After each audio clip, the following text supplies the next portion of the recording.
جب ہم اللہ تبارک و تعالیٰ کی بندگی کو اہمیت دیتے ہیں، جب ہم اللہ تبارک و تعالیٰ کی عبادت کے لیے اپنا سب کچھ چھوڑ کر، اپنی ہر ضرورت کو سائیڈ پہ رکھ کر اللہ کی عبادت کے لیے وقت نکالتے ہیں، تو اللہ تبارک و تعالیٰ ہمیں کس قسم کا صلہ عطا فرماتا ہے، یہ واقعہ ضرور سماعت کیجیے کہ مولانا رومی رحمۃ اللہ تعالیٰ علیہ فرماتے ہیں کہ ایک شخص اندھیری رات میں بارش کے دوران اپنے گھر سے مسجد میں نماز ادا کرنے کے ارادے سے نکلا۔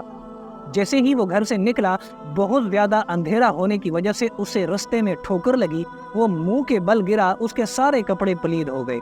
وہ واپس اپنے گھر آیا، اس نے کپڑے بدلے، پاک و صاف ہو کر پھر سے مسجد میں نماز ادا کرنے کے لیے گھر سے نکلا۔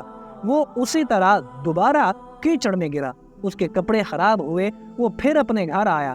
دوسری مرتبہ جب وہ کپڑے تبدیل کر کے صاف ستھرا ہو کے واپس اپنے گھر سے نکلنے لگا تو اس نے دیکھا کہ دروازے پر ایک شخص چراغ لیے کھڑا ہے۔ وہ شخص، چراغ والا شخص جو تھا، وہ اس نمازی کے آگے آگے چلتا رہا یہاں تک کہ وہ مسجد میں پہنچا۔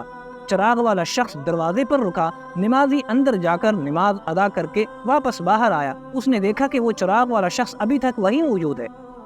وہ چراغ والا شخص پھر سے اس نمازی کے آگے آگے چلتا رہا یہاں تک کہ اس نمازی کو اس نے گھر تک پہنچایا۔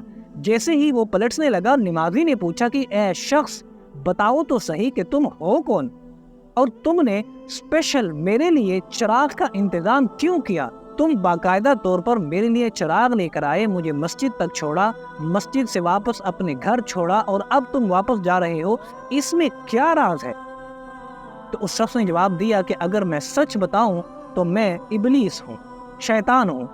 نمازی نے بہت حیران ہو کر پوچھا کہ شیطان کا کام تو لوگوں کو ورغلانا ہے، لوگوں کو نماز سے غافل کرنا ہے، اور آج تم میرے لیے اسپیشل چراغ لے کر آئے ہو۔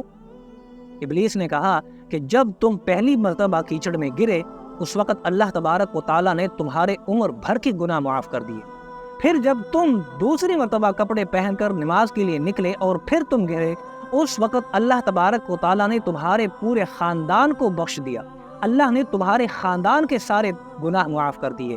اس کے بعد جب تم تیسری مرتبہ تیار ہو کر نماز کے لیے نکلے اور تم نے اپنا ارادہ نہیں بدلا، تو میں ڈر گیا کہ اگر اس بار تم کیچڑ میں گرے تو ہو سکتا ہے کہ اللہ تبارک و تعالیٰ تمہارے پورے گاؤں کی بخشش فرما دے، اس لیے میں نے تمہیں گرنے سے بچانے کے لیے چراغ کا انتظام کیا اور تمہیں روشنی میں مسجد میں چھوڑا، مسجد سے واپس اپنے گھر چھوڑا۔ تو دوستو، یہ واقعہ سن کر آپ تمام دوستوں کو کیا لگا؟ اب کیا سمجھتے ہیں کہ اللہ تبارک و تعالیٰ کی عبادت کتنی اہمیت کی حامل ہے؟ اگر آپ اپنا سکون، اپنا آرام سائیڈ پہ رکھ کر، اپنے آرام کو بالکل رد کر کے اللہ تبارک و تعالیٰ کی عبادت کے لیے نکل پڑتے ہیں اور آپ کو تکلیفیں پیش آتی ہیں، تو اس کا صلہ کیا ملتا ہے؟ اور پھر جب بار بار آپ اس تکلیف کو نظر انداز کر کے اللہ کی عبادت کے لیے جاتے ہیں، تو پھر آپ کو اللہ تبارک و تعالیٰ کتنا بلند مقام عطا فرماتا ہے، کتنا بڑا صلہ عطا فرماتا ہے۔ یہ ان لوگوں کے منہ پر تماچا ہے کہ ذرا سی تکلیف پر وہ نماز چھوڑ دیتے ہیں، ذرا سی تکلیف پر یا ہلکی سی بارش کی وجہ سے وہ جماعت کی نماز کو چھوڑ دیتے ہیں۔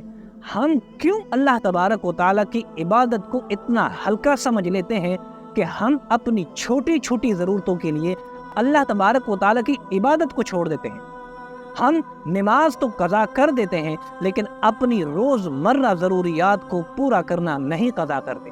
ہم اللہ تبارک و تعالیٰ کی عبادت کو تو سائیڈ پہ کر دیتے ہیں، اللہ کی عبادت کو تو رد کر دیتے ہیں، لیکن اپنی ضرورتوں کو کبھی بھی رد نہیں کرتے۔ ہم جتنی اہمیت اپنی ضرورتوں کو دیتے ہیں، اس سے کئی گنا زیادہ، کئی ہزار گنا زیادہ اللہ تبارک و تعالیٰ کی عبادت اہمیت کے حامل ہے۔ سب سے پہلے اللہ کا حکم، پھر اس کے بعد انسان کی اپنی ضرورت۔ اللہ تبارک و تعالیٰ ہمیں اللہ کی بندگی وقت پر اور اہمیت کے ساتھ کرنے کی توفیق عطا فرمائے۔ اللہ تبارک و تعالیٰ ہمیں باقاعدہ طور پر اللہ کی بندگی کرنے کی توفیق عطا فرمائے۔ آمین۔